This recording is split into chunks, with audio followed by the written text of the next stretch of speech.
अक्टूबर सुबह 11 बजे मन की बात।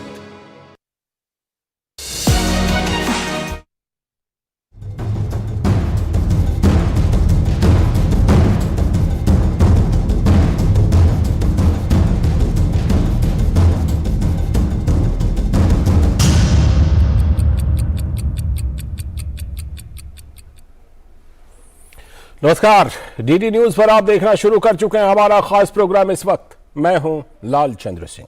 अगले 1 घंटे में हम देखेंगे कुछ ऐसी खबरें जिन पर चर्चा है जरूरी, और ये चर्चा हम करेंगे अपने संवाददाताओं और मेहमानों के साथ। और आज हम खास तौर पर बात करने वाले हैं कि आंतरिक सुरक्षा पर जो मंथन चल रहा है सूरज कुंड में, वहां पर गृह मंत्री अमित शाह, उत्तर प्रदेश के मुख्यमंत्री योगी आदित्यनाथ हिस्सा ले रहे हैं। प्रधानमंत्री भी उसको वीडियो कॉन्फ्रेंसिंग के जरिए संबोधित करने वाले हैं कल। साथ ही हम बात करेंगे, इन्फेंट्री दिवस आज है और इस मौके पर जो शौर्य दिवस कार्यक्रम है उसमें रक्षा मंत्री राजनाथ सिंह ने जम्मू कश्मीर में हिस्सा लिया है।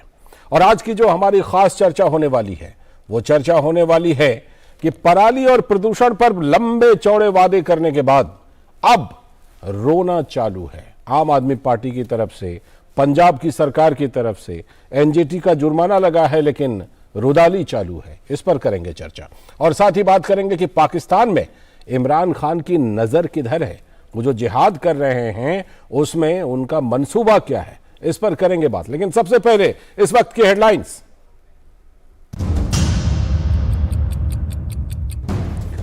छठ पर्व से पहले दिल्ली के यमुना नदी में फिर दिखे जहरीले झाग।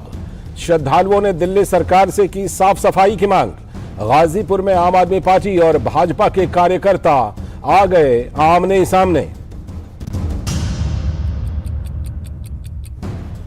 देश आज मना रहा है 76वां इन्फेंट्री दिवस। रक्षा मंत्री राजनाथ सिंह ने श्रीनगर में आयोजित समारोह में लिया हिस्सा।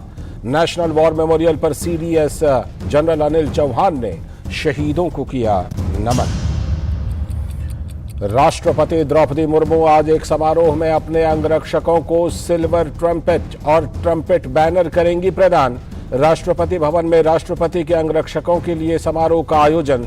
सिल्वर ट्रम्पेट और ट्रम्पेट बैनर प्रस्तुति समारोह का मुख्य आकर्षण।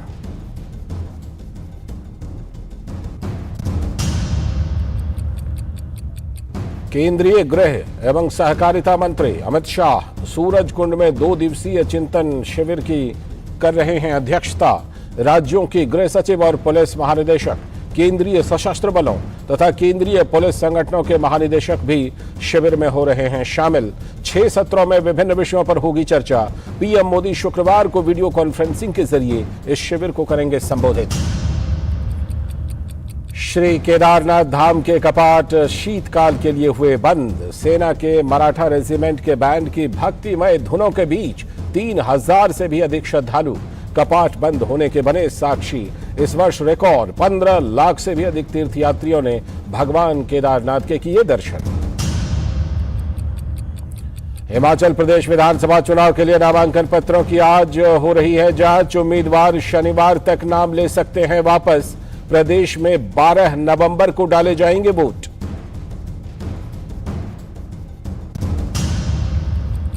और आईसीसी T20 विश्व कप में भारत और नीदरलैंड्स के बीच मुकाबला जारी। भारत ने टॉस जीतकर पहले बल्लेबाजी का किया है फैसला और भारत ने टीम में नहीं किया है कोई बदलाव।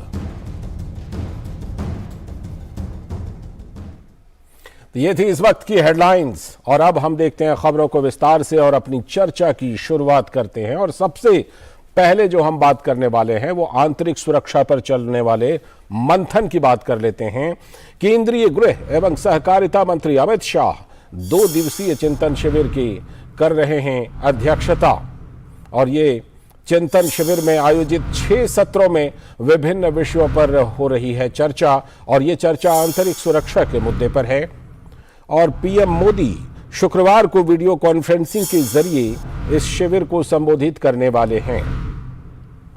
हरियाणा के सूरज कुंड में हो रहा है चिंतन शिविर कार्यक्रम का आयोजन और इस चिंतन शिविर में केंद्र शासित प्रदेशों के उपराज्यपाल और प्रशासक ले रहे हैं भाग। साथ ही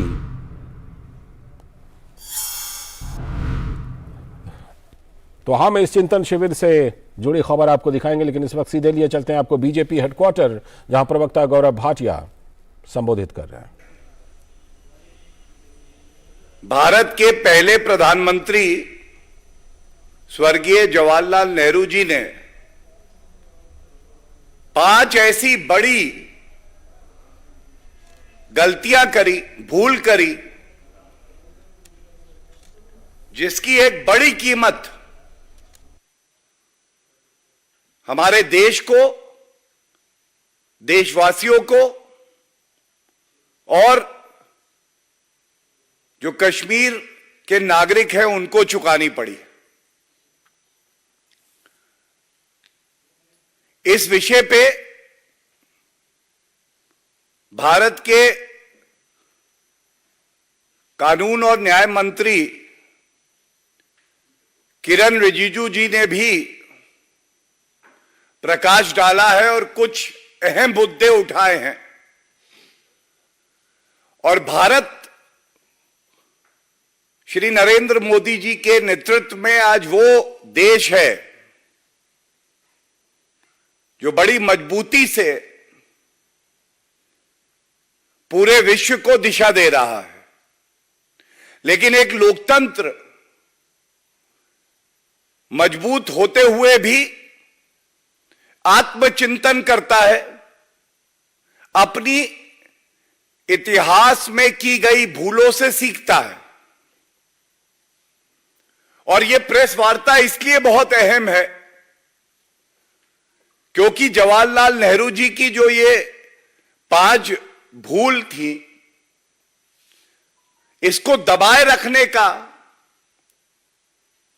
एक कुंठित प्रयास कांग्रेस पार्टी द्वारा किया गया, जिसमें झूठ फैलाया गया और सत्य को दबाया गया। जो सबसे बड़ी बात आज की प्रेस वार्ता की है कि कैसे कांग्रेस पार्टी द्वारा और स्वर्गीय जवाहरलाल नेहरू जी द्वारा अपनी निजी महत्वाकांक्षा को प्राथमिकता दी गई और देश हित को अनदेखा कर दिया गया। और इसका परिणाम क्या है? इसका परिणाम यह हुआ जब कश्मीर के शासक राजा हरि सिंह वो चाहते थे कि जुलाई के आसपास उन्होंने लिखा कि हम विलय चाहते हैं, इंस्ट्रूमेंट ऑफ एक्सेशन साइन करना चाहते हैं। और ये मैं बड़ी जिम्मेदारी से कहता हूं, नेहरू जी के खुद के शब्द हैं, शब्दशाह कोट कर दूंगा अंग्रेजी में।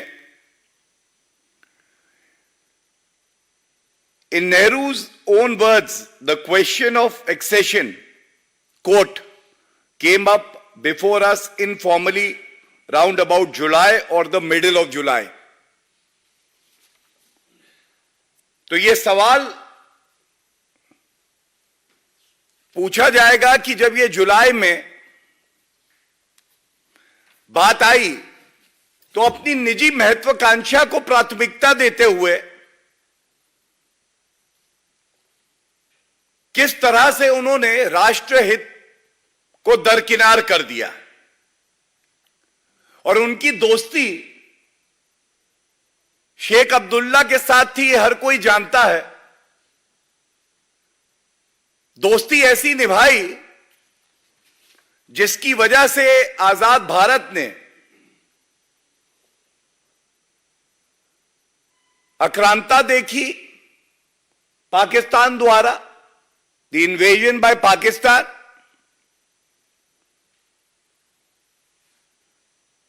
और हमने देखा जो भारत का अभिन्न अंग है, वो भारत माता की भूमि पर पाकिस्तान का अनऑथराइज्ड ऑक्यूपेशन है, कब्जा है। तो अगर समय पे ये फैसला जवाहरलाल नेहरू जी ले लेते तो आज जो पीओके का मसला है, ये मसला नहीं होता। हमने देखा किस तरह से भारत ने संयुक्त राष्ट्र यूनाइटेड नेशंस के सामने अपना पक्ष रखा है, लेकिन यह भी एक बहुत बड़ी भूल थी कि जवाहरलाल नेहरू जी ने जो हमारा अंदरूनी मामला था उसको यूनाइटेड नेशंस में रखा और पाकिस्तान का लोकस क्रिएट किया। और ये आज भारत की जनता सवाल पूछ रही है कि अगर समय पे सरदार पटेल जी के नक्शे कदम पर चलते हुए त्वरित कार्रवाई होती, जैसे 560 ऐसे प्रिंसली रूलर्स थे जिनका विलय भारत में हुआ और नेहरू जी भी उसी रास्ते चलते, तो शायद जो जिहादी आतंकवाद का रूप हम देख रहे हैं उसका सामना भी भारत को नहीं करना पड़ता।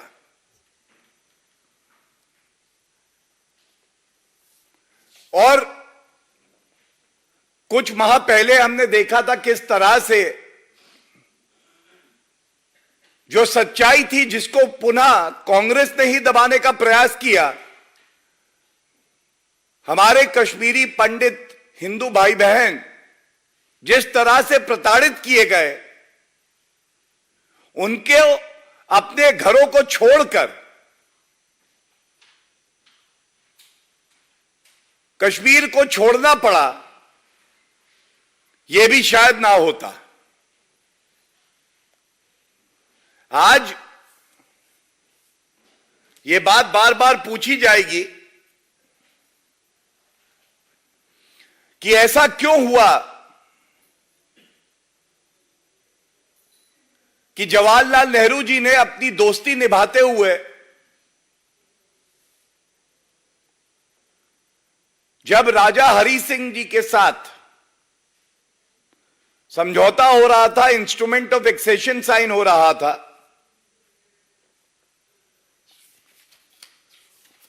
तो उनके शब्द हैं पाकिस्तान का इन्वेजन होता है, राजा हरि सिंह जी मदद मांगते हैं भारत से।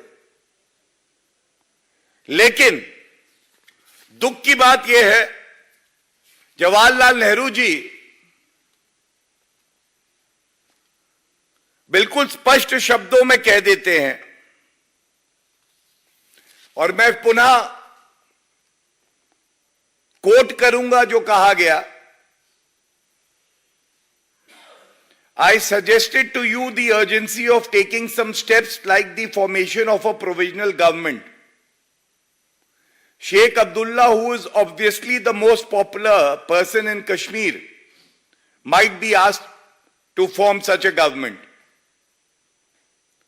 देश की अखंडता को ध्यान में नहीं रखा,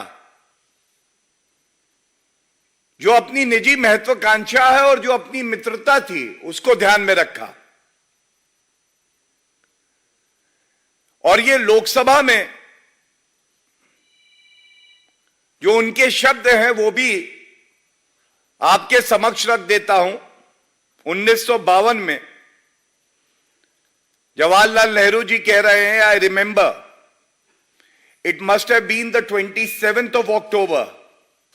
After practically an all-day sitting in the evening, we came to the conclusion that in spite of all the risks and dangers involved, we could not say no to the appeal that was made by the then ruler, agreeing to sign the instrument of accession which was delayed by Jawaharlal Nehru. और एक ऐतिहासिक भूल जो जवाहरलाल नेहरू ने करी, उस ऐतिहासिक भूल का सुधार, ऐतिहासिक सुधार किसी ने किया तो वो देश के प्रधानमंत्री श्री नरेंद्र मोदी जी ने, जब अनुच्छेद 370 को निष्क्रिय किया गया संशोधित करके 5 अगस्त 2019। ये वही लोग हैं जो कहते थे आर्टिकल 370 एक स्पेशल टेम्पररी प्रोविजन है और घिसते घिसते घिस जाएगा, लेकिन सांप्रदायिक राजनीति करनी थी, तुष्टीकरण की राजनीति करनी थी, इसलिए इतनी हिम्मत नहीं जुटा पाए इस अस्थाई प्रोविजन को समाप्त कर सके। और आज सवाल यह पूछा जाना चाहिए, ये जितने इंस्ट्रूमेंट ऑफ एक्सेशन साइन हुए, ये सारे के सारे शब्दशाह एक जैसे थे। जो कश्मीर में इंस्ट्रूमेंट ऑफ एक्सेशन साइन हुआ, यह भी शब्दशाह वही था। फिर जब संविधान रचा गया तो जवाहरलाल नेहरू जी अस्थाई शब्द ले आते हैं, स्पेशल प्रोविजन ले आते हैं, और जिसकी वजह से बहुत कीमत चुकाई है इस देश ने। यह सवाल लाजमी है आज, जो गलतियां कांग्रेस पार्टी ने करी हैं उसकी कीमत हमारे देश ने चुकाई है, और उसका सुधार जो हुआ है वो भारतीय जनता पार्टी की सरकार कर रही है।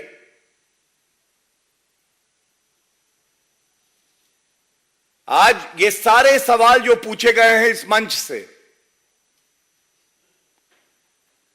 ये जो एक्सेशन हुआ इसको आपने प्रोविजनल क्यों बताया, ये सवाल उठाया गया है। राजा हरि सिंह जी ने तो इसको प्रोविजनल नहीं बताया था, ये एक बहुत बड़ी भूल है। एक और भूल जो है जिस पे मैंने अभी प्रकाश डाला, जब ये हमारा अंदरूनी मामला था तो इसको यूएन क्यों ले जाया गया। और जो सबसे बड़ी बात है, ये जो सारी रियासतें थी इनका विलय भारत में हो रहा था इंडिपेंडेंस एक्ट के तहत। तो इंडिपेंडेंस एक्ट में प्लेबिसाइट कराने का या अप्रूवल लेने का कोई प्रावधान नहीं था। यह उपज थी कांग्रेस पार्टी के नेतृत्व की, खासकर जवाहरलाल नेहरू की। और बड़ी जिम्मेदारी से मैं बताऊं, लौह पुरुष हम सब जिनका आदर करते हैं, सरदार पटेल, उनकी सहमति इसमें नहीं थी। ये जो अनुच्छेद 370 प्रस्तावित किया गया, इसके लिए घनिष्ठ थे जवाहरलाल नेहरू जी के एन गोपाल स्वामी अयंगर, इनको लाया गया। तो आज यह भी एक सवाल है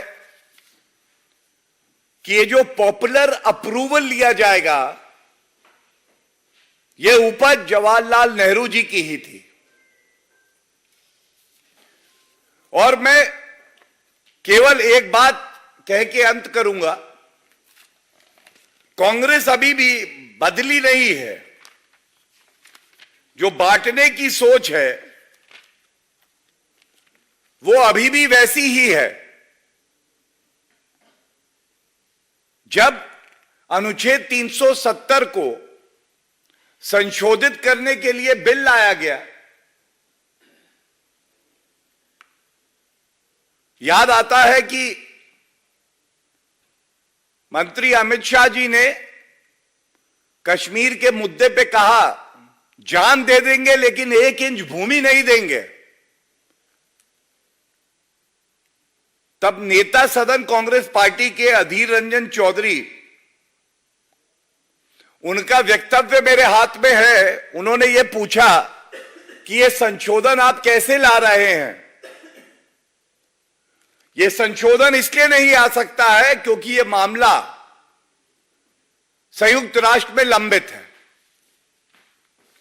ये साफ दर्शाता है कि अगर कोई प्रयास भारत को मजबूत करने के लिए किया जाएगा और संविधान के दायरे में रह के किया जाएगा तो भी कांग्रेस पार्टी उसका विरोध इसलिए करती है क्योंकि उनको अपनी ओछी और घटिया राजनीति करनी होती है। आज के दिन ये सवाल पूछे जाने चाहिए, आत्मचिंतन होना चाहिए, और जिस कांग्रेस पार्टी ने ये ऐतिहासिक भूल करी, लाखों लाखों भारतीयों को कष्ट हुआ, वो विस्थापित हुए, लोगों की जानें गईं, आज कांग्रेस पार्टी को पूरे देश से माफी भी मांगनी चाहिए। बहुत बहुत धन्यवाद। कोई प्रश्न हो तो मैं प्रश्नों का उत्तर दूंगा। Thank you everyone.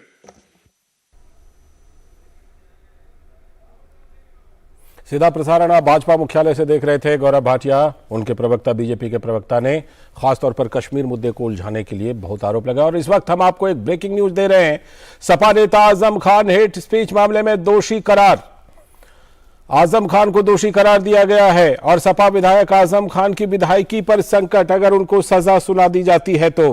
रामपुर के एमपी एमएलए कोर्ट ने आजम खान की हेट स्पीच मामले में यह फैसला सुनाया है। 2019 के लोकसभा चुनाव में पीएम मोदी और रामपुर के डीएम के खिलाफ हेट स्पीच देने का यह मामला है। हेट स्पीच के मामले में 153A के तहत अधिकतम 3 साल की कैद और जुर्माने का प्रावधान है। हेट स्पीच के मामले में यदि 3 साल की सजा हो गई तो फिर आजम खान की विधायकी जा सकती है। सजा की अवधि पर अभी फैसला आना बाकी है और 3 बजे के आसपास फैसला आने की संभावना है।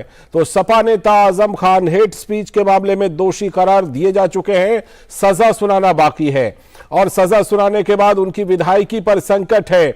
आजम खान की विधायकी पर रामपुर की एमपी एमएलए कोर्ट ने यह फैसला सुनाया है आजम खान के हेट स्पीच मामले में।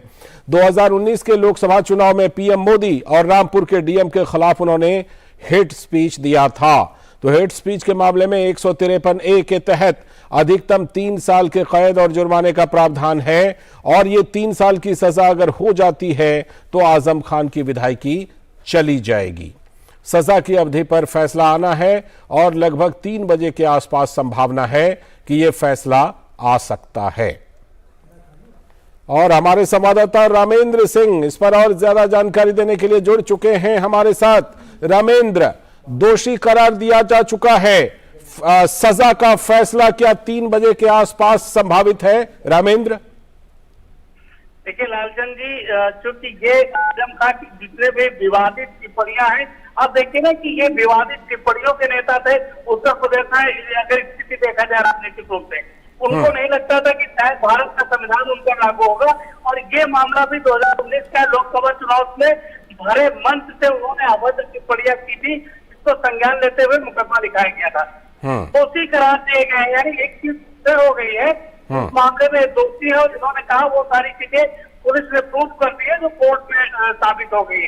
3 बजे के आसपास फैसला आना है उसमें यह तय होना है कि अभिषेक को 3 साल की सजा है तो 3 साल दी जाए, कम की जाती है कि 3 साल की सजा और जुर्माना दोनों होता है, ये तय होना कोर्ट में बाकी है लालचंद जी। और क्या रामपुर कोर्ट का अगर फैसला इस तरह का आता है जिसमें 3 साल की सजा का प्रावधान है, उनकी विधायकी चली जाएगी, इस फैसले के खिलाफ ऊपर अपील करने की उनके पास विकल्प होगा ऊपर अपील करने का? नहीं, कोर्ट में विकल्प तो होगा, लेकिन अगर 3 साल का ये आ जाता है निर्णय, तो अगर ये इससे नहीं होता है, अपील करना अपनी जगह है, अगर सजा को इससे नहीं किया जाएगा तो ये इम्प्लीमेंट हो जाएगा। तो जरूरत इसकी है कि क्या इससे अगले उच्च अदालत देती है कि नहीं, अपील का राइट है वो अलग है। तो अगर इससे नहीं मिलता है तो ये 3 साल की सजा में विधायकी जा सकती है, ये खुदा बरकरार है। और साथ ही क्या आजम खान वहां पर मौजूद है, क्या उनकी तरफ से कोई प्रतिक्रिया इस पर अभी तक मिल पाई है रामेंद्र? नहीं, आजम खान की तरफ से अभी तक कोई प्रक्रिया नहीं मिली है और ये शायद प्रक्रिया जो भी होगी 3 बजे के बाद देंगे। आजम खान लगातार अपने चुप्पी साधे हुए हैं, जब से सिक्योरिटी वापस किए ज्यादातर बात नहीं हो रहे, लेकिन हो सकता है इस मामले के बाद वो कोई प्रतिक्रिया दे। अभी तक आजम खान की कोई प्रतिक्रिया नहीं आई है। और इस मामले में जो ये 2019 से लेकर के जिस तरह से इसकी सुनवाई चली, हम चाहते हैं उसकी थोड़ी सी पृष्ठभूमि आप हमारे दर्शकों को जरूर बताएं कि ये मामला 2019 के लोकसभा चुनाव के दौरान का है, उसके बाद से इस मामले में क्या क्या हुआ है अभी तक? देखिए लालचंद जी, पृष्ठभूमि तो आजम खान की पूरी बतानी पड़ेगी, क्योंकि विवादित टिप्पणियों के ही नेता रहे हैं। चाहे भारत माँ के खिलाफ टिप्पणी करनी रही हो, चाहे जयाप्रदा के खिलाफ टिप्पणी करनी रही हो, चाहे प्रधानमंत्री के खिलाफ टिप्पणी रही हो, या संजय सिंह जो वहाँ के जिलाधिकारी थे उनके खिलाफ टिप्पणी रही हो, भरे बंद से इन्होंने अभद्र भाषा का प्रयोग किया था और कहा था कि ऐसे अधिकारियों से तो हम जूते साफ करवाते। इस परिस्थितियां थी जिनकी टिप्पणी की थी और इनको लगता था कि शायद भारत का संविधान इन पर लागू नहीं होता, जितनी टिप्पणियां की जो इस तरह गंभीरता से नहीं लिया गया। लेकिन जो अब आज का दौर है, जो भी आप कर रहे हो उसको ग्रहण किया जाएगा और पुलिस कार्रवाई करेगी। और लगातार इसीलिए कई मुकदमों में आजम खान फंसे हुए हैं और ये मुकदमा उनको भारी पड़ सकता है। अगर सजा 3 साल की हो रही है और उच्च अदालत इनको इससे नहीं मिलेगा तो आजम खान के लिए एक सजा बहुत भारी पड़ेगी। जी, आप हमारे साथ बने रहिए रामेंद्र, आपके साथ हम दोबारा जुड़ेंगे और इस खबर पर और चर्चा करेंगे। फिलहाल वक्त है एक ब्रेक का, और ब्रेक के बाद जब लौटेंगे तो इस ब्रेकिंग न्यूज पर चर्चा जारी रखेंगे। पैसाबाजार.com पर लोएस्ट इंटरेस्ट रेट वाला लोन भी है और मैक्सिमम लोन अमाउंट वाला भी। ये सब और बहुत सारे लोन ऑप्शंस मिलेंगे सिर्फ पैसाबाजार.com पर।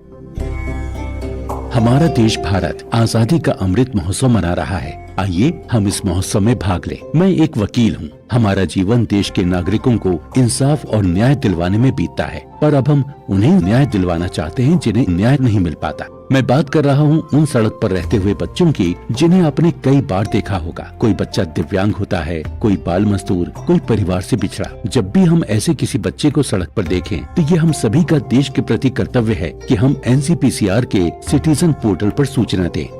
सड़क पर रह रहे बच्चों की मदद हम व्यक्तिगत क्षमता में, प्रोफेशनल के रूप में या किसी संगठन के माध्यम से भी कर सकते हैं।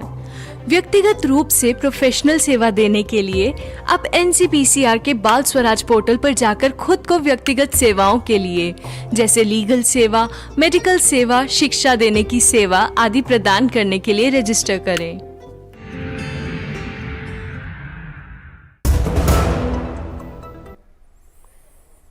ब्रेक के बाद डीडी न्यूज पर एक बार फिर से आपका स्वागत है। आप देख रहे हैं इस वक्त, और अब हम करने वाले हैं आज की खास चर्चा। और आज की खास चर्चा जो होगी वो ये कि पराली, प्रदूषण और आप सरकार की आर्थिक मजबूरी या फिर आर्थिक मजबूरी का रोना, इसी पर आज हमारी चर्चा है कि जिस तरह से ये पूरा मामला है प्रदूषण का, पराली का, सीवरेज और कचरा प्रबंधन के मामले में आदेशों के तहत काम न करने पर नेशनल ग्रीन ट्रिब्यूनल ने पंजाब सरकार पर 2080 करोड़ रुपए का जुर्माना लगाया। और इस वक्त हम आपको सीधे लिए चलते हैं भारतीय जनता पार्टी के प्रेस कॉन्फ्रेंस में मनोज तिवारी संबोधित कर रहे हैं। प्रदूषण का हम पहुंचे कालिंदी घाट, तो वहां पे झाग को छुपाने के लिए, उसको मारने के लिए एक बहुत ही जहरीला केमिकल जमुना जी में झाग के ऊपर डाला जा रहा था। जैसे ही हम लोगों को, चूंकि हम और प्रवेश जी और सिरसा जी हम लोग साथ ही वहां गए, हम लोगों को जैसे ही देखा वो जो केमिकल डाल रहे थे लोग, वो लोग केमिकल जो डाल पाए थे, जो नहीं डाले थे उसको वहीं छोड़ करके भाग गए। और भागते भागते केमिकल के ऊपर जो नाम लिखा था उसको भी मिटाते गए। जब हमारा उधर ध्यान गया, ये सारा हमने भेज दिया है, ये हमने सब कुछ भेजा है, और थोड़ा बहुत नहीं, लगभग 50,000 लीटर जहरीला केमिकल हम लोग वहां जब्त किए हैं। हम लोगों ने 112 पे फोन किया, पुलिस आई, हमने कंप्लेन दर्ज करा दिया है, और ये कंप्लेन सीधा सीधा जो वहां से लोग भागते, मौका मिलते ही भागे, वो कोई कह रहा था कि या तो जल बोर्ड के अधिकारी थे या तो फ्लड के अधिकारी थे, और वो दिल्ली सरकार अरविंद केजरीवाल के कहने पे ही वहां आए थे कि मीडिया को वो झाग न दिख पाए, नहीं तो लोग उनकी तुलना करेंगे जहां आज वो कहीं गए होंगे। हम तो स्वागत करते हैं, बड़ा अच्छा लगा 8 साल बाद आपको दिल्ली के प्रदूषण की याद तो आई, लेकिन वो गए कहां? वहां नहीं गए जहां प्रदूषण है, वो जाते हैं वहां जो एक नेचुरल लैंडफिल साइट है। मैं आज चाहूंगा कि प्रवेश वर्मा जी भी इस पे कुछ बात अपनी रखेंगे। कुछ बातें हम लोग रास्ते में कर रहे थे, उनका पॉइंट्स बहुत इंपॉर्टेंट है जो आपके सामने आना चाहिए, और मैं समझता हूं बहुत वैलिड है। लेकिन सवाल उठता है कि अरविंद केजरीवाल जी, क्या आप सिर्फ झूठ बोलने के लिए शासन में आते हैं? आप जैसा बेशर्म इंसान, आप जैसा लगातार झूठ बोल करके दिल्ली को मौत के मुंह में ढकेलने वाला व्यक्ति क्या किसी संवैधानिक पद पे रहने लायक है? आप कैमरों को झाग न दिखाई दे इसलिए आप जहरीला केमिकल डाल देंगे और उसी में हमारी बहन कल जाकर के डुबकी लगाएगी। हमने थोड़ा देर के लिए उस झाग को, जब हम बोट पे बैठ के जाकर कुछ देख रहे थे, हमने थोड़े देर के लिए उसको ऐसे हाथ में लगाया, मेरे हाथ में तब से जलन हो रही है।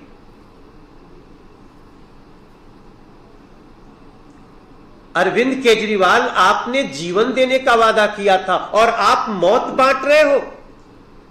उसी जमुना जी का जल माननीय एनजीटी के निर्देशानुसार आप उसमें कोई भी पदार्थ नहीं डाल सकते जिससे यमुना जी में जरा भी प्रदूषण हो, और आप जहरीला केमिकल डलवा रहे हो। और वो सारे केमिकल जब्त हो गए हैं। अगर आपका कोई किसी मीडिया हाउसेस का कैमरा अगर वहां गया था तो बड़ी अच्छी बात, जिसका नहीं गया आप उसकी फोटो मंगवा ले, या जब्त किया हुआ उसकी फोटो जाकर के बना सकते हैं आप। कौन सा घाट था वो? कालिंदी कुंज घाट पे।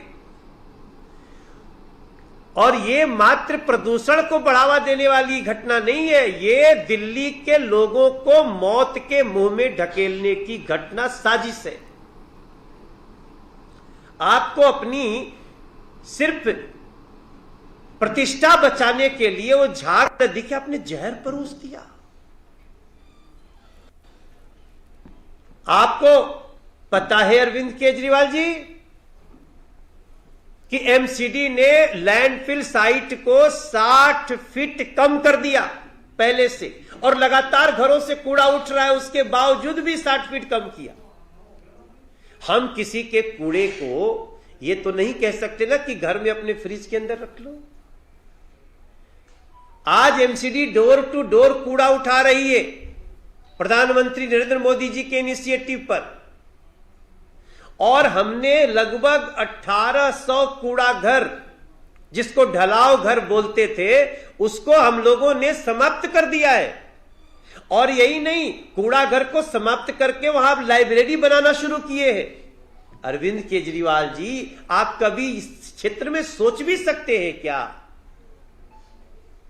और अब हम तो अपने सभी कार्यकर्ताओं से, हम सभी सांसद भी ये निर्णय ले रहे हैं, हमारे प्रदेश के अध्यक्ष, हम सभी योजना बना करके अब हम आपको पीडब्ल्यूडी के नालों की स्थिति दिखाएंगे। हम आपको दिखाएंगे किस तरह फ्लड के नाले बजा रहे हैं, उनके किनारे रहने वाले लोग किस तरह से मुंह ढक के वहां से पास करते हैं। लेकिन प्रदूषण मुद्दा हो तब न वो जाए वहां पे। उनका मुद्दा सिर्फ राजनीति और चुनाव है।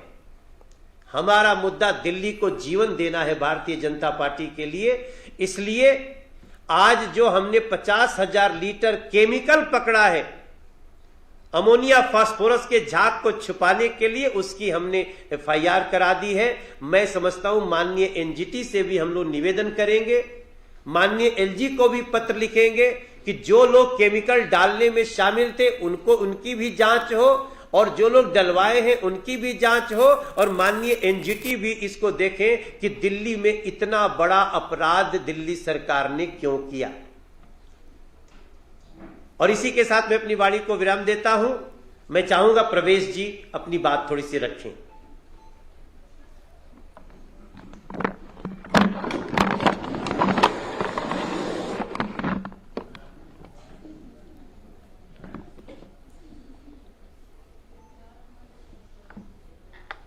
आपको ध्यान होगा पिछले साल एक ऐसा ही दृश्य पूरे वर्ल्ड में वायरल हुआ था, जिसमें यमुना नदी में हमारी मां बहनें जो छठ का व्रत रखती हैं वो वहां पर डुबकी लगा रही थी, और उनके चारों तरफ में एक सफेद झाग का समुद्र बना हुआ था। उसके बाद से आज तक एक बार फिर से छठ आ गई है। इस पूरे एक साल में दिल्ली के मुख्यमंत्री अरविंद केजरीवाल ने यमुना की सफाई के लिए फिर से कोई काम नहीं किया। फिर से कोई चुनाव आएगा और वो कहेंगे मैं अगले 5 साल में यमुना की साफ कर दूंगा और मैं वहां पे डुबकी लगाऊंगा। आपने एक वीडियो देखा होगा, बहुत उनका बार बार वायरल होता है, 2013 में, 14 में, 15 में, 16 में, 18 में, 19 में, कि भाई यमुना बहुत मैली है ना, मैं आपको यमुना में 5 साल के बाद में डुबकी लगाऊंगा और आपको साथ लेके जाऊंगा, चलोगे ना मेरे साथ? सब बोलते चलेंगे। ये एक बार नहीं, उन्होंने 10 बार ऐसा बोला।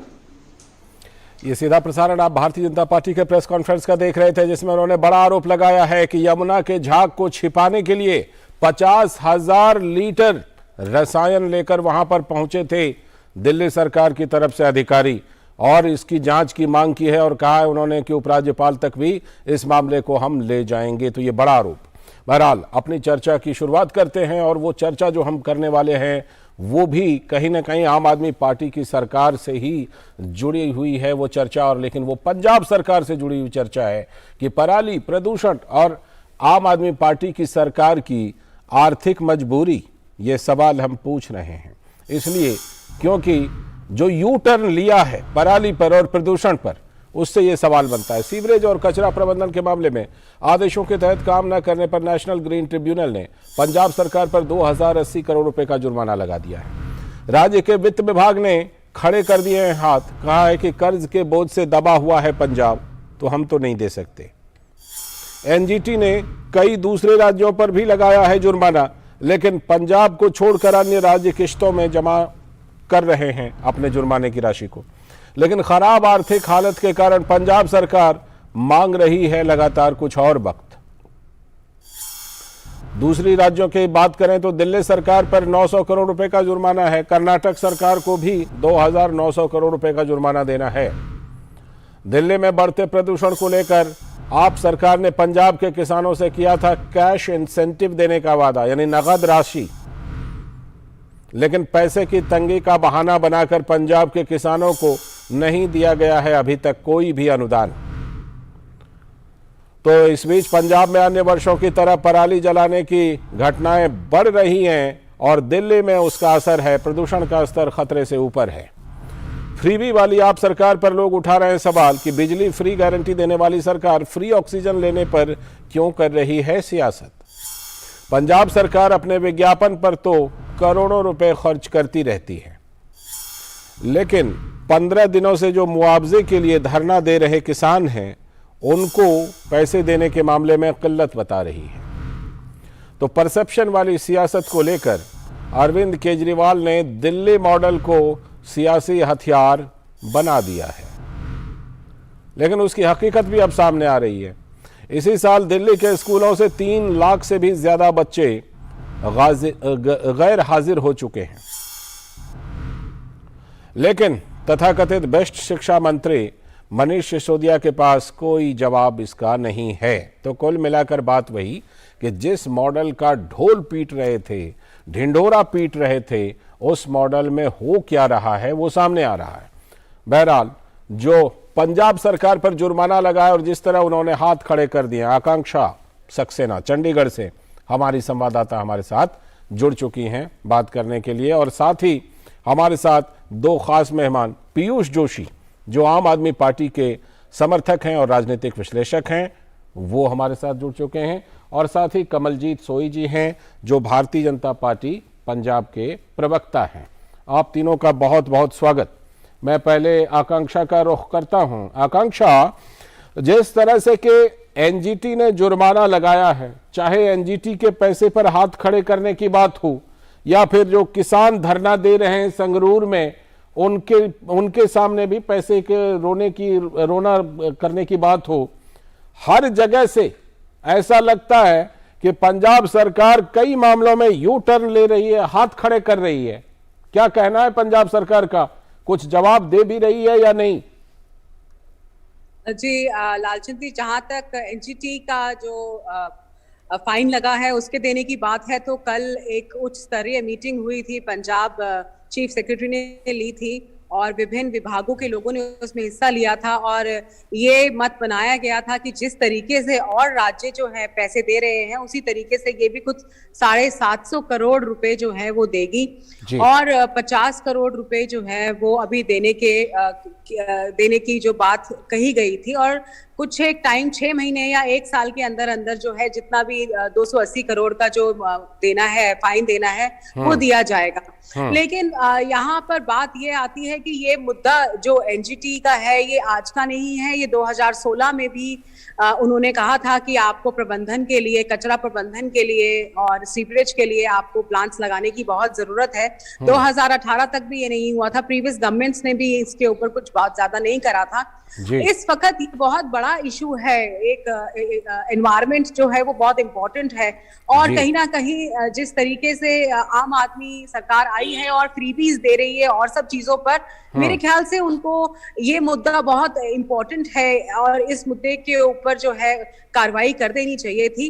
अब जहां तक पैसे देने की बात है तो सही बात है कि पैसा तो नहीं है और वैसे ही बहुत डेट में है। बहुत सारे आपने पिछले दिनों में भी देखा होगा कि जो एम्प्लॉयज हैं उनकी भी तनख्वाह रोकी गई थी, और भी जगहों पर जो मुआवजा देने की बात कही गई है वो नहीं हो पा रहा है, उसकी वजह से धरने में बैठे हैं। और जहां तक आप पराली की बात करते हैं तो वो ऐसी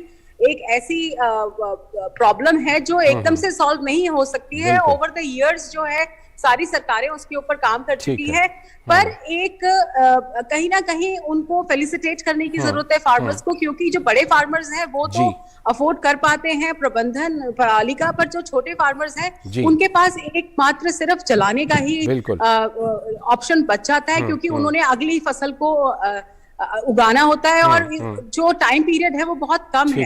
तो इसके मद्देनजर सरकार को ये बहुत इंपॉर्टेंट इश्यूज है जहां पर मेरे ख्याल से सरकार को ध्यान देने की जरूरत है। दो वजहों से सवाल उठ रहे हैं दरअसल पराली पर। एक तो सबसे पहले जो पड़ोसी राज्य हैं वो बेहतर कर रहे हैं, हरियाणा जैसे राज्यों में बेहतर प्रबंधन हो रहा है, और दूसरी बात ये भी कि जब आप लंबे चौड़े वादे कर देते हैं तो सवाल तो उठेंगे। मैं पीयूष जोशी के पास पहले चलता हूं, फिर कमलजीत जी के पास जाऊंगा। पीयूष जोशी जी, क्या वादा तो टूट जाता है, मतलब कई तरह के मुझे लाइन याद आते हैं, मतलब उस समय वादे करने में लंबे चौड़े वादे हो गए, अब हर मामले में हाथ खड़े कर रहे हैं, किसान धरना दे रहे हैं, वहां भी हाथ खड़ा। एनजीटी प्रदूषण पर कुछ करने के लिए कह रही है, वहां भी हाथ खड़ा। पराली पर कुछ कैश की बात कही थी, वहां पर भी हाथ खड़ा। तो क्या मतलब बोलने में क्या जाता है? वचनम किम दरिद्रता वाली फिलॉसफी है क्या? बिल्कुल भी नहीं, वैष्णव किम दरिद्रता वाली कोई भी फिलॉसफी नहीं है। हाँ। बहुत सिंपल सी बात है कि जैसा कि आपकी खुद की संवाददाता आकांक्षा जी ने बता दिया, कुछ फैक्चुअल इनएक्यूरेसीज हैं जो आपके इनिशियल जो रिपोर्ट है उसमें है, मैं वो करेक्ट कर देना चाहता हूँ। 2080 करोड़ का मुआवजा नहीं है, 2080 करोड़ का फाइन नहीं है, 2180 करोड़ का फाइन है, जिसमें 100 करोड़ रुपए पंजाब सरकार ऑलरेडी एनजीटी को डिपॉजिट कर चुकी है। ठीक है। अब रही बात दूसरी बात, जैसा कि राजस्थान सरकार और कर्नाटक सरकार 3 किश्तों में जो फाइन है वो डिपॉजिट कर रही है, ऐसा एनजीटी के साथ बैठक में वित्त विभाग ने बोला है कि वही फैसिलिटी पंजाब सरकार को भी दे दी जाए, और जिसके तहत 750 करोड़ रुपए की जो पहली किश्त है वो जमा करने की पंजाब सरकार के वित्त विभाग ने कर दी है। तीसरी बात, ये जो फाइन है ये पराली के मुद्दे पर नहीं लगाया गया है, सॉलिड और लिक्विड सेपरेशन और वेस्ट मैनेजमेंट के ऊपर लगाया गया है, और अन्य भी कई राज्यों पे लगाया गया है। जैसे राजस्थान सरकार पे 3000 करोड़ का फाइन लगाया गया है, कर्नाटक पर भी लगभग 3000 करोड़ का फाइन लगाया गया है। वो आंकड़े हमने बताए हैं। जी हाँ, और उत्तर प्रदेश सरकार पर भी 100 करोड़ का उन्होंने फाइन लगाया है। और मुझे इस बात की प्रसन्नता है कि कम से कम इन मुद्दों पर बात होना शुरू हो गई है। आम आदमी पार्टी की सरकार, जो पंजाब की सरकार है, उसकी पूरी जिम्मेदारी बनती है कि पराली प्रबंधन पर भी काम करे।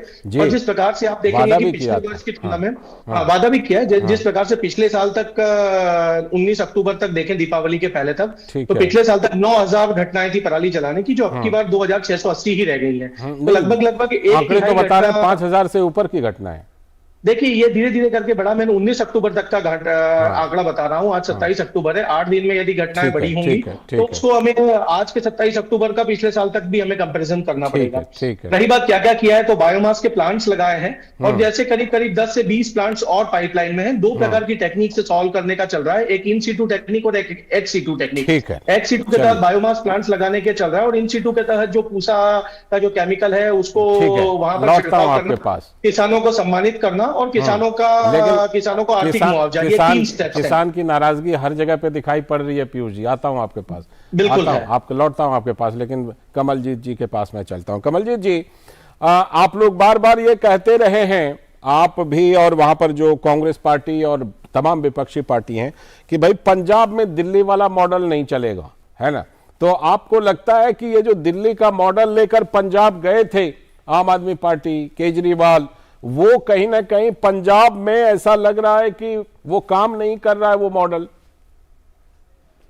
पहले तो आपने खुद ही कह दिया जी कि जो हमने कहा था कि दिल्ली, पंजाब में दिल्ली वाला मॉडल नहीं चलेगा, हाँ। तो आपको नजर आ रहा है कि पंजाब में दिल्ली वाला मॉडल नहीं चल रहा। हाँ। अगर आपको याद होगा हाँ। कि लास्ट ईयर जब ये इलेक्शन आने वाले थे, तो केजरीवाल साहब ने एक ड्रामा रचा था कि जी हम एक जो पूसा इंस्टीट्यूट की मदद से हमने एक बायोडिग्रेडेशन प्रोडक्ट बनाया है, जो हम 1 एकड़ में अगर डाल दें तो सिर्फ 100 रुपया कॉस्ट आएगी, और गुड़ और उसका जैगरी का मिक्सचर बना के वो गोल डाल देंगे, तो ये जो पराली की समस्या दूर हो जाएगी। और उन्होंने ये अपने कोई एक्सपेरिमेंट का हवाला भी दिया था कि दिल्ली में हमने ये एक्सपेरिमेंट किया, बड़ी सक्सेसफुल हम कामयाब हुए। और आपको एक और बात बताना चाहता हूँ कि दिल्ली में इन्होंने उस के जो इन्होंने प्रोडक्ट बनाया था उसके इन्होंने 43 करोड़ 45 करोड़ के इन्होंने उसका विज्ञापन भी दिया, और बोला जी देखो जी हमने ये बना दिया बायोडिकम्पोजर, अब बायोडिकम्पोजर को हम रेप्लिकेट करेंगे पंजाब में, और दिल्ली का मॉडल पंजाब में लेके जाएंगे, और पराली की समस्या जो है सदा के लिए दूर हो जाएगी। अभी मैं बताना चाहता हूँ कि पिछले 4 दिनों से जो पंजाब की AQI है, एयर क्वालिटी इंडेक्स है 5 डिस्ट्रिक्ट्स का, दैट इज अब मोर देन 300 से ऊपर AQI, और सांस लेना डिफिकल्ट हो रहा। आप मेरी आवाज भी सुनोगे तो आपको मेरी आवाज में भी एक होर्सनेस नजर आएगी। ठीक है। उसके अलावा स्किन डिसीजेस बहुत ज्यादा बढ़ गई हैं। आज पंजाब इनके दिल्ली मॉडल से त्राहिमाम की कर रहा है, और दिल्ली का मॉडल तो क्या करना था, इन्होंने जो कहते ना अपनी चाल दूसरे की चाल चलते हो अपनी चाल भी भूल गया। वो हालात हो गए कि पंजाब जिस तरफ चल रहा था कहीं पीछे, देखिए सेंटर ने तकरीबन 2000 करोड़ रुपया बिल्कुल उनको दिया पंजाब सरकार को पिछले 3-4 सालों से, और उसकी सुप्रीम कोर्ट भी मॉनिटरिंग कर रही है कि पराली प्रबंधन में इन्होंने कहाँ कहाँ इन्होंने इम्प्रूवमेंट की है। हमारा जो पास वाला हमारा नेबरिंग जो हरियाणा है, हाँ, उसमें यही मैं कह रहा था कि वहाँ बेहतर काम हो रहा है। हाँ, कम हुई है। उन्होंने 2500 रुपया एकड़ किसानों को देना शुरू कर दिया। यहाँ पे कमलेश जी बहुत इंटरेस्टिंग बात है, ये केजरीवाल साहब और भगवंत मान जी ने बोला कि हम भी 2500 रुपया देना चाहते हैं। कैसा देना चाहते हैं कि 500 रुपया तो डालेगा पंजाब, 500 डालेगा दिल्ली और 1500 केंद्र डाले। अब ये क्या करना चाहते हैं कि अब सारा कुछ ही केंद्र में डालना चाहते हैं, और जो इनके पास पैसा केंद्र से आ रहा है उसको यूज नहीं कर रहे। अब किसानों को हमने पूछा कि आपके पास जो इन्होंने पैसा जो केंद्र से आया 2000 करोड़ रुपया, कितना इन्होंने बांटा? कमलजीत जी लौटता हूं। किसान मजबूर होके पराली साड़ने को ठीक है मजबूर है, वो क्या करें? ठीक है पीयूष जी, एक बड़ा सवाल ये है कि देखिए हर जगह पैसे की कमी का रोना होता है, लेकिन विज्ञापन में कभी पैसे की कमी नहीं होती। वहां पर धुआंधार विज्ञापन होता है, उसका बजट कहां से आ जाता है पीयूष जी? देखिए ये बात तो आप बिल्कुल सही बोलेंगे, मैं आम आदमी पार्टी का प्रवक्ता नहीं हूं, पर ये बात बिल्कुल सही है कि अभी जो राजनीति है वो परसेप्शन की राजनीति है। अब इनका ये मानना है, मुझे ऐसा लगता है आम आदमी पार्टी की शिक्षा नीति और स्वास्थ्य नीति का मैं बड़ा समर्थक हूं और इस बात को मानने में मुझे कोई गुरेज नहीं है। तो मुझे लगता है कि कुछ अच्छे काम यदि हो रहे हैं तो उसको देश को बताना भी जरूरी है। ठीक है। और इसलिए विज्ञापन पूरे देश में बताए जा रहे हैं, क्योंकि आम आदमी पार्टी का नेशनल पार्टी बनने का एम्बिशन तो है ही। अब रही बात कमलजीत सिंह जी जो हमारे भाई हैं भारतीय जनता पार्टी के, वो बोल भी रहे हैं। अब उन्होंने खुद ही ने बोल दिया कि 2000 करोड़ रुपए पिछले 3-4 साल में दिया है। 6 महीने हुए हैं आम आदमी पार्टी की सरकार को, पहली बात। दूसरी बात जो इन्होंने बोली कि भाई केजरीवाल जी ने बोला कि हमने एक बायोडिकम्पोजर बनाया। भाई केजरीवाल जी ने नहीं बनाया है, वो इंडियन एग्रीकल्चर रिसर्च इंस्टीट्यूट जो पूसा का है वो भारतीय संस्थान है। वो केजरीवाल जी के खुद की निजी जागीर नहीं और आम आदमी पार्टी का संस्थान नहीं है। लेकिन वही बात है ना कि वादे जब आप कर देते हैं, देखिए वादे जब लंबे चौड़े वादे कर देते हैं तो सवाल तो उठेगा। बिल्कुल ठीक बात है। मेरा यही कहना है कि रिडक्शन इन नंबर जरूर है और ये 5 साल में किए गए वादे हैं। केजरीवाल जी की जितनी भी गारंटियां दी हैं उसके लिए उन्होंने जो समय मांगा है 5 साल मांगा है। ये ऐसा मसला है जिस पर कि हम आगे भी चर्चा करेंगे, क्योंकि अभी जो प्रदूषण है ना, वो मुझे लगता है कि पराली जलाने की जिस तरह घटनाएं हो रही हैं तो बढ़ेंगी। अभी हम लोग करेंगे इस पर चर्चा। आज समय की कमी है, इसलिए आज आप तीनों को धन्यवाद कर रहा हूँ, आकांक्षा का भी और पीयूष जी का भी और कमलजीत जी का भी। आप तीनों का बहुत बहुत धन्यवाद इस चर्चा में शामिल होने के लिए। और अब हम बढ़ते हैं एक और बड़ी खबर की तरफ, और ये खबर हमारे पड़ोसी देश पाकिस्तान से है, जहां पर के पूर्व प्रधानमंत्री इमरान खान ने जिहाद का ऐलान कर दिया है। लेकिन क्या यह जिहाद सियासी है, राजनीतिक जिहाद है? मकसद क्या है इस जिहाद का? क्योंकि इमरान खान कल लाहौर से इस्लामाबाद के लिए लॉन्ग मार्च की शुरुआत कर रहे हैं, और ये जो मार्च है इसका मकसद क्या है, इसी को डिकोड करने की कोशिश करेंगे। इमरान खान ने लोगों से उनके जिहाद में शामिल होने के लिए अपील भी की है, आह्वान किया है कि लोग शामिल हों। पीटीआई यानी उनकी जो पार्टी है इमरान खान की, इसे अब तक का सबसे बड़ा फ्रीडम मूवमेंट मान रही है। लेकिन पूर्व प्रधानमंत्री नवाज शरीफ इस मूवमेंट को अपनी पसंद के आर्मी चीफ बनवाने की सियासत कह रहे हैं, यानी कि इमरान अपनी पसंद का आर्मी चीफ बनवाना चाहते हैं। जनरल बाजवा के रिटायरमेंट के बाद पाकिस्तान का अगला जनरल कौन होगा, यह सबसे बड़ा सियासी मुद्दा बन गया है पाकिस्तान में। शरीफ सरकार के चहेते को फौजी चीफ बनाने की बात को लेकर इमरान खान मुखर हो गए हैं, यानी अलर्ट हो गए हैं, आंदोलन छेड़ने की बात कर रहे हैं। इमरान खान को पता है कि पाकिस्तान में सियासत फौज की मर्जी के बगैर आगे बढ़ ही नहीं सकती, और इसलिए भी क्योंकि 4 साल हुकूमत चलाने वाले इमरान खान फौज की नाराजगी के कारण ही नहीं कर पाए हैं अपना टर्म पूरा। तो इमरान खान अब जल्द से जल्द चाहते हैं पाकिस्तान में नेशनल असेंबली का चुनाव। आर्थिक संकट में घिरे पाकिस्तान के लिए पैसा जुटाने के लिए पीएम शहबाज शरीफ सऊदी अरब से लेकर चीन तक का दौरा किए जा रहे हैं। लेकिन जिहाद की सियासत में फंसे पाकिस्तान को आज की हालत में कोई कर्ज तक देने को भी तैयार नहीं है। हमारे सलाहकार संपादक विनोद मिश्र जी हमारे साथ इस खबर पर जुड़ चुके हैं। विनोद जी, इमरान खान कहीं पे निगाहें कहीं पे निशाना, यानी कि जिसे कहते हैं एक बार और कि खतरे को भांपते हुए पहले से लगता है अलर्ट हो रहे हैं, क्योंकि उनको लगता है कि शायद जो शहबाज शरीफ की पार्टी, नवाज शरीफ की पार्टी है, उनका चहेता आर्मी चीफ बन जाएगा तो उनके लिए संभावनाओं के द्वार और बंद हो जाएंगे। लाल जी, जैसा कि आप अपनी रिपोर्ट में भी बता रहे थे कि इमरान खान, आप ये देखिए कि इमरान खान पाकिस्तान में तालिबान खान के नाम से मशहूर है। और अगर तालिबान खान अगर जिहाद की बात नहीं करेंगे तो और क्या करेंगे जी। तो सीधे सीधे इमरान खान ये जो पॉलिटिकल रैली है उनकी, जिसको ये बिग मार्च का नाम दिया है, लाहौर से लेके और इस्लामाबाद तक की जो रैली करके वो एक तरह से जो शहबाज शरीफ की सरकार वहाँ है उसको एक तरह से उस पर दबाव बनाने की कोशिश कर रहे हैं। और ये जो कोशिश है, उस कोशिश में सुप्रीम कोर्ट ने जो कल उसके खिलाफ में एक PIR आया था, तो सुप्रीम कोर्ट ने ये इस तरह का इमरान खान की इस रैली को रोकने के लिए उसने मना कर दिया। इसका मतलब है इमरान खान को अब सुप्रीम कोर्ट का भी एक समर्थन है कि वो ये मार्च निकाल सकते हैं। लेकिन आज इंटरेस्टिंग ये है कि आज इसी पे नवाज शरीफ जो वहाँ के फॉर्मर प्राइम मिनिस्टर थे, उनका ट्वीट आया है। उन्होंने कहा है कि ये सीधे सीधे इमरान खान का ये कोई क्रांति नहीं करने जा रहे हैं पाकिस्तान में जी। 4 साल उन्होंने हुकूमत की है और 4 साल के हुकूमत में उन्होंने सिर्फ एक सगुफा ही पे ही राजनीति की है, उसने कुछ नहीं किया है। लोगों देशों से और मुल्कों से उधार लेके पाकिस्तान के कर्ज के बोझ को और आगे बढ़ाया ही है। लेकिन ये जो उनका लॉन्ग मार्च है वो सीधे सीधे सरकार पे, व्यवस्था पे, सिस्टम पे वो दबाव बना रहे हैं कि आर्मी चीफ जो जनरल बाजवा है उनके हटने के बाद उनके पसंद का कोई आर्मी चीफ हो, और इसके लिए ये उनका जिहाद है जी। तो सीधी सीधी बात है कि लाल जी, ये बात हम लोगों को समझने की जरूरत है कि 5 साल की उनकी हुकूमत की जो टेन्योर थी वो आखिर क्यों गई। 4 साल में इमरान खान को दफा क्यों कर दिया गया। तो जाहिर सी बात है कि उनके आर्मी के साथ में, आर्मी को उनको लेकर नाराजगी थी। कई ऐसे मुद्दे पे उन्होंने आर्मी को बहुत एम्बेरस किया था। तो जाहिर सी बात है कि आर्मी का एक पलक झपकते ही वहां पे सरकारें आती जाती रहती है जी। वहां अभी आप सोच लीजिए कि 75 साल के जो पाकिस्तान के बने हुए हैं उसमें 50 साल से ज्यादा वहां पे डिक्टेटरशिप ही रहा है और आर्मी की ही हुकूमत रही है। तो आर्मी का जो इतना वहां पे मजबूत है, लोकतंत्र जो है वो आर्मी के सामने में गिड़गिड़ाते हुए दिखता है। तो इस हालत में इमरान खान को पता है कि अगर आर्मी के सपोर्ट से ही, इसी बाजवा के सपोर्ट से ही इमरान खान वहां सत्ता में आए थे जी, और एक बार बाजवा की नाराजगी कारण वो सत्ता से बाहर भी हुए हैं।